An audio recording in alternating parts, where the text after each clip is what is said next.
everybody, it's Jenny, your CNA instructor again with MedEd. So another procedure that we have is the procedure shower.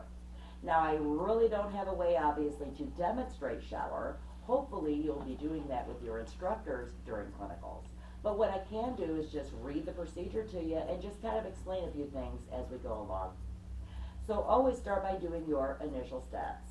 Asking the nurse about your resident's needs, abilities, and limitations. Before entering, knock on the door, wait for permission.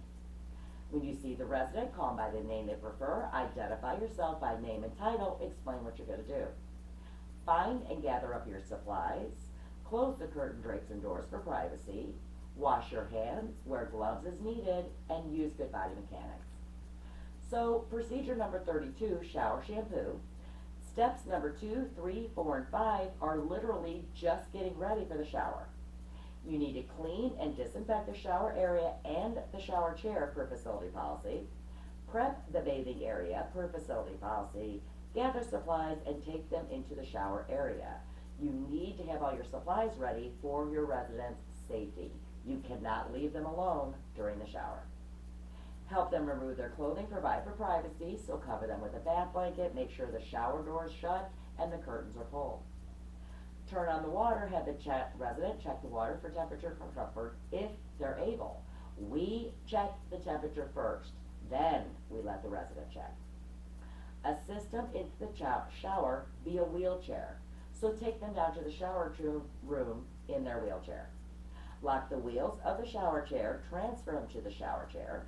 Use a safety belt to secure stability if indicated. Don't take your eyes off them and don't turn your back on them while they're in the shower.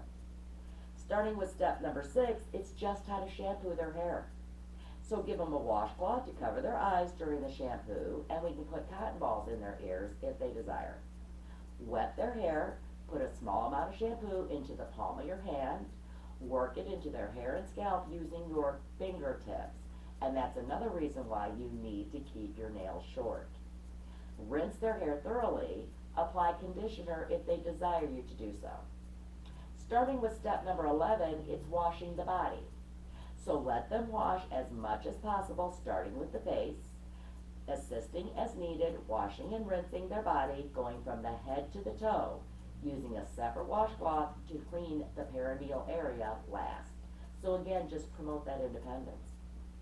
Turn off the water, cover them up with a bath blanket, remove the cotton balls from their ears if utilized, towel dry their hair, neck, and ears, give them a towel, assist them to pat dry. Ensuring to thoroughly pat dry underneath the breast, between the skin folds, in the groin area, and between the toes. Anywhere where skin's touching skin, you gotta make sure it's very dry. You ensure the floor is dry, a non-skid device is in place, assist them out of the shower, and then make a note by this next step because I'm thinking you're going to see it on a test somewhere. You can use a hair dryer on their hair if they desire, so we can blow dry their hair if that's what they like.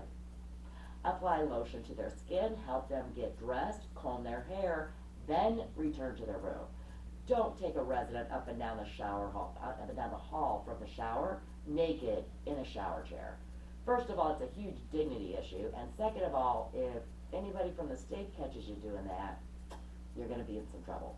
So make sure they are dressed before you bring them back to their room. Do your final steps, report skin abnormalities to the nurse. And that's how you give a shower. Thanks for watching.